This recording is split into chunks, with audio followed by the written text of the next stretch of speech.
So many of us were shocked this week when we discovered that it looks like the Supreme Court is going to overturn Roe versus Wade. This got me thinking back 20, 25 years when I was in college. I went to a really conservative Catholic college, the University of Dallas. I want to talk today a little bit about my own transformation on this topic, as well as the difference between the thomistic, Catholic, Christian view of the human soul and the Zen view on this topic, and how this comes into play with the issue of abortion. So St. Thomas Aquinas was a Dominican priest, Italian guy, like early 1200s, I think is when he was born. And he went on to write a book called the Summa Theologica. And he became one of the doctors of the Catholic Church. So a doctor of the church means he is a granddaddy. And he was like the granddaddiest of the granddaddies of the Catholic Church. He is like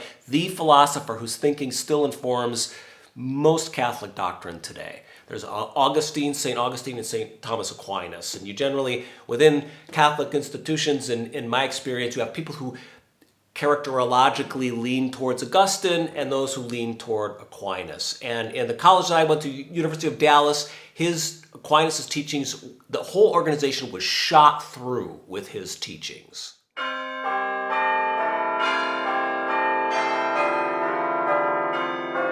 My understanding is that the ancient view of the soul and the Thomistic view of the soul is that it is a word that refers to the animating life principle of a thing. So it's the life force within a living thing, and it's the source of life within that thing. So a plant has a certain kind of soul, pretty simplistic.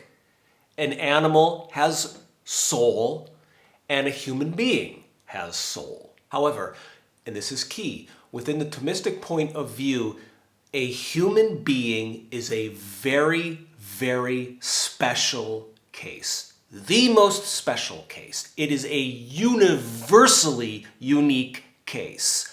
Why? Because a human being has reason. A human being is rational. Aquinas talks about how we have an element of spirit. Now, we're not pure spirit. Pure spirit would be like an angel. An angel is pure spirit. But we're not pure spirit because we have bodies. But our soul organizes our bodies. It literally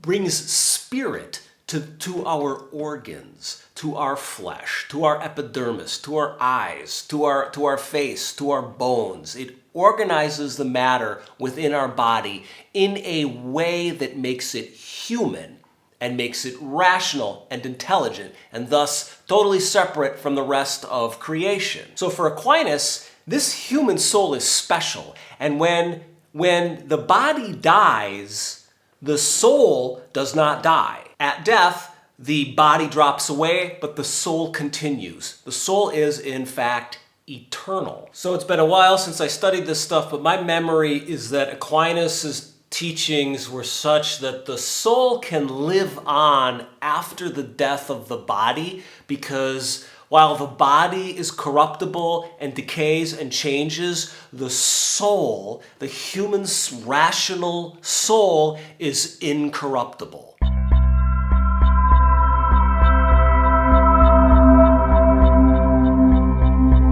So in contrast to what I just told you, the Catholic Aquinas point of view, I want to share a personal story with you. Just an experience I had the other day. So I was actually editing one of these videos, right? And it was late and I was tired and I was cutting and I was adding titles, and I sat there and I closed my eyes and I just listened, and I was kind of drifting. And it was almost like I was watching somebody else's YouTube video. And I found myself thinking, I don't like this guy so much. He's kind of funny, kind of smart, kind of interesting, but not funny enough, not smart enough, not interesting enough to really grab my attention. I think there are other more interesting YouTube videos out there. And then I realized I was talking about myself. And I was like, well, if I wasn't me, I probably would watch one or two of this guy's videos, but I know specifically how I would be very annoyed with this guy. And concomitant with this observation, there came an insight. Now stick with me here. The insight was, and this just arose, I wasn't consciously thinking any of this, I wasn't working out. The insight that arose was, it's okay if that guy doesn't live on after death. It's okay. Because I am editing my own videos, I see what I have to offer. I see what I am. And I found myself thinking, it's okay if that doesn't go on. This guy's limited. It's okay. Other people will come along and pick up the torch. There will be new expressions of what he's trying to get across. Today, I went to Stadtpark with my girlfriend. Now this is there was a Gemüsefest. It's like a joy festival. And there's all kinds of wonderful vendors selling food from the woods, food from the ocean, food from the ground. So we were walking around in this beautiful park. And at one point we sat down together and she turned to me as we were people watching, and she said, I'm one of them. She pointed to the people we were people watching. And I found myself thinking, you read my mind, girl, because that's exactly what I was just thinking. I'm one of them. I was watching this beautiful little girl. She had hair that was practically down to her kneecaps. And this old lady walking around, one of these old fraus. There's a lot of old ladies in Vienna now that have dyed their hair parking cone orange. It's kind of awesome, you know? And there was a guy who was walking along wearing a t-shirt. It was a Gucci t-shirt, only instead of Gucci, it said Noci, which is like the potato dumpling that the Viennese love. So there were all these beautiful people walking around. And I found myself filled with love and appreciation and connectedness. And I found myself having this same insight again, related to the one I had when I was editing my horrible face in the video. And I found myself thinking, I'm part of this. So I'm part of this. I am that person. I am that person. I am that person. We're all different expressions or manifestations or arisings of the same thing. It's a flow of dharma, God, physical laws, quantum foam, whatever you want to call it. It's a flow, and we are different inflections of it. It's a wave, and we're all ripples on the wave. And when we die, we are returning back to the source or back to the ocean.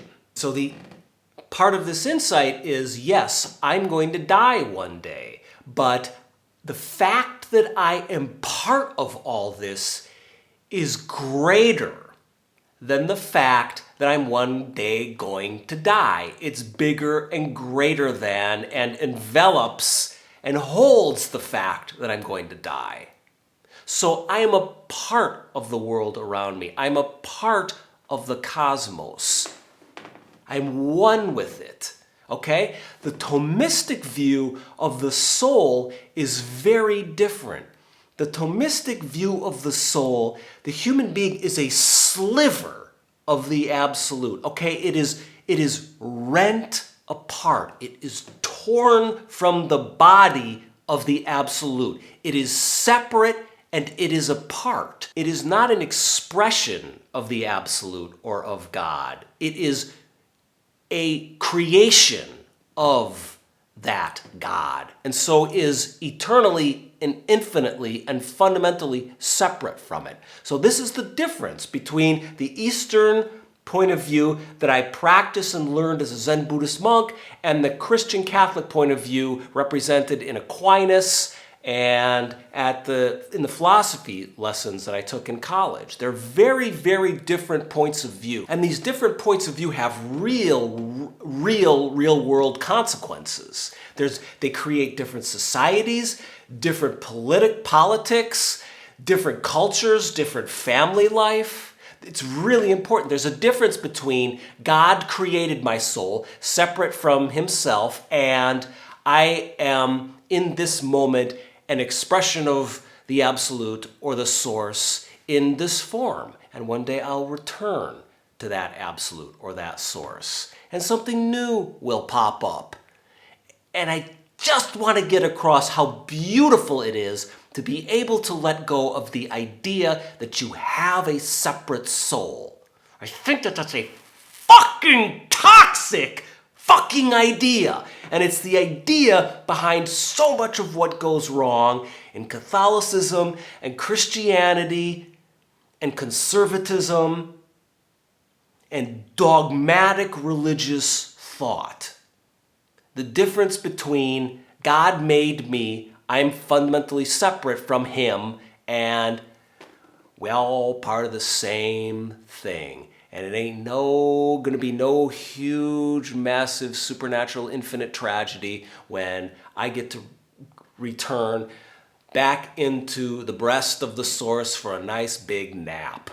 So it seems to me that the thrust behind the anti-abortion movement in America, they're based on Christian belief. It can be traced back to some version of that thomistic notion of the soul that I explained earlier. And the idea is, from the second of conception, the instant of conception, a soul is put into the fetus, a separate individual soul. But I think that Christians are acting in extreme bad faith when they say that the fetus in the womb is a human being with, in the exact same way that the rest of us walking around out on the street or a baby that you hold in your arms is a human being. I think they're acting in extremely bad faith in a Sartrean sense. It just doesn't seem to be the case that at the instant that a sperm fertilizes an egg, that is a full human being in every sense of the word. It's something that's in transition. It's something that's growing.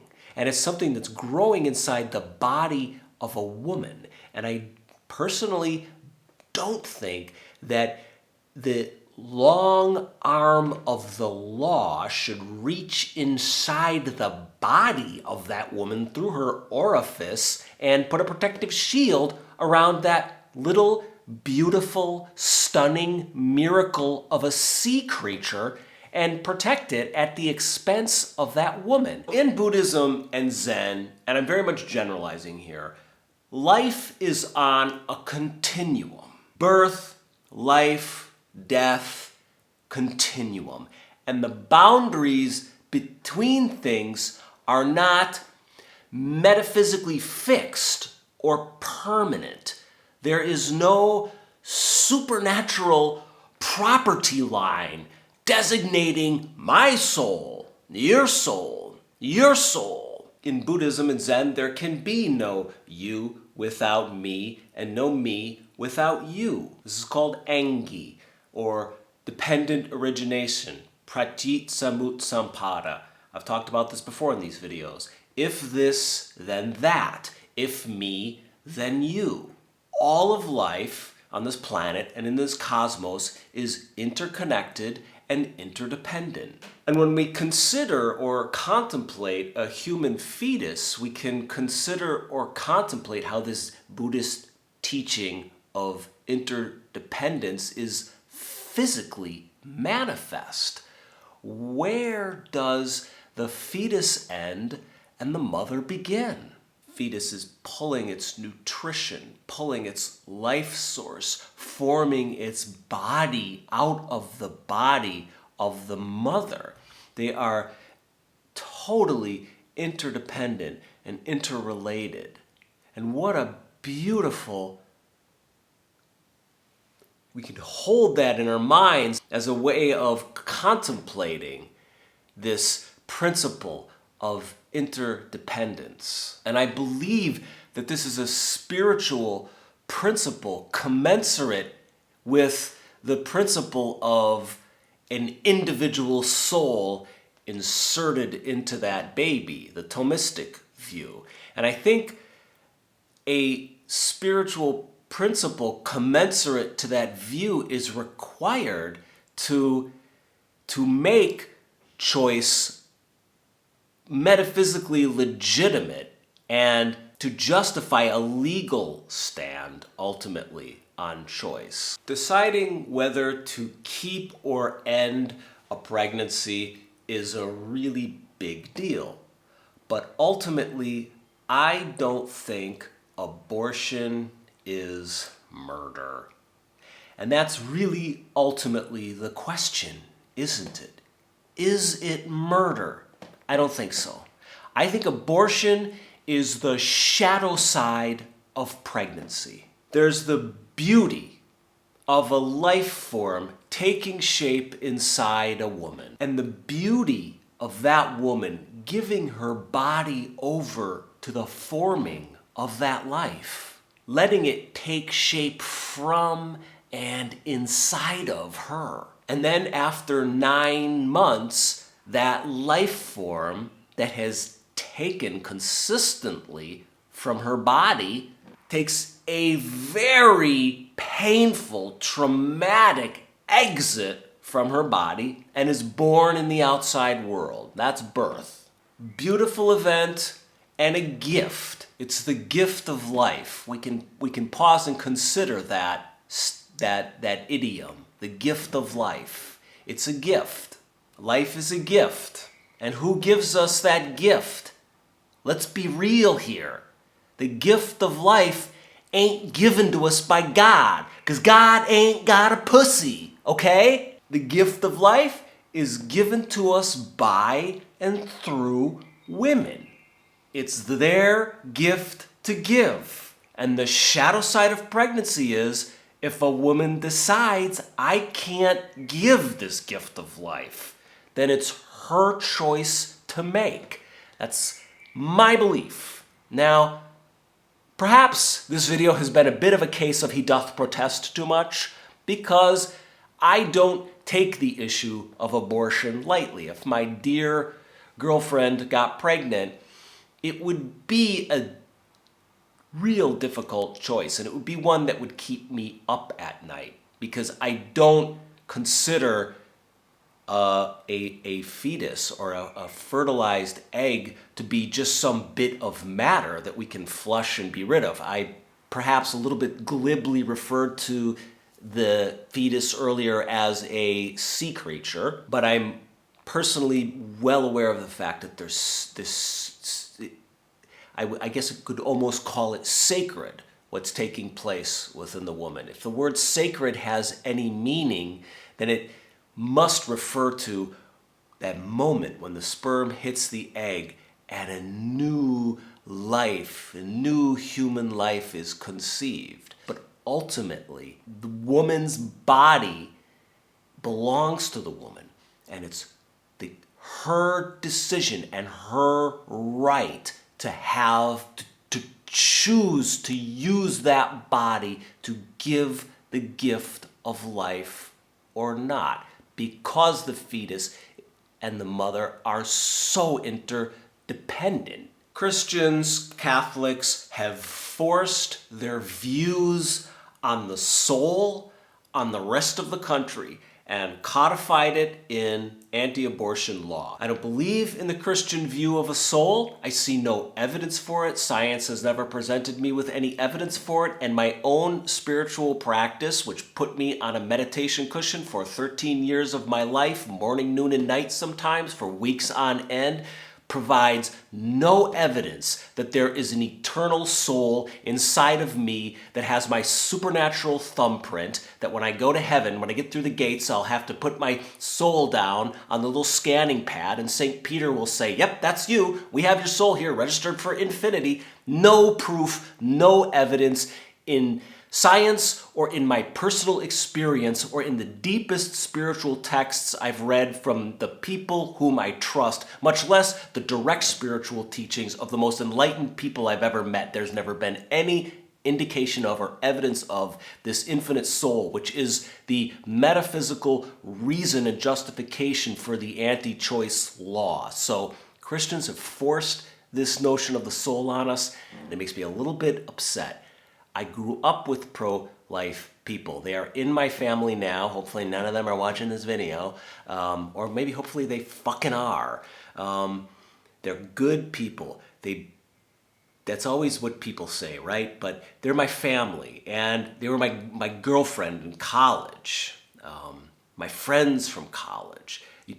These folks believe that there is a soul and that it is murder to kill a fetus because the fetus has a soul. What I hoped to do today was maybe provide a counter perspective, spiritual perspective to the idea of a soul. Because I think if the left is going to move forward, or people that are for choice are going to move forward, they're going to need a bit of a spiritual argument. I'm going to take some of the things that came up today, contemplate them, think about what comes next. Maybe you will too. Hope I didn't get too offensive in this anywhere.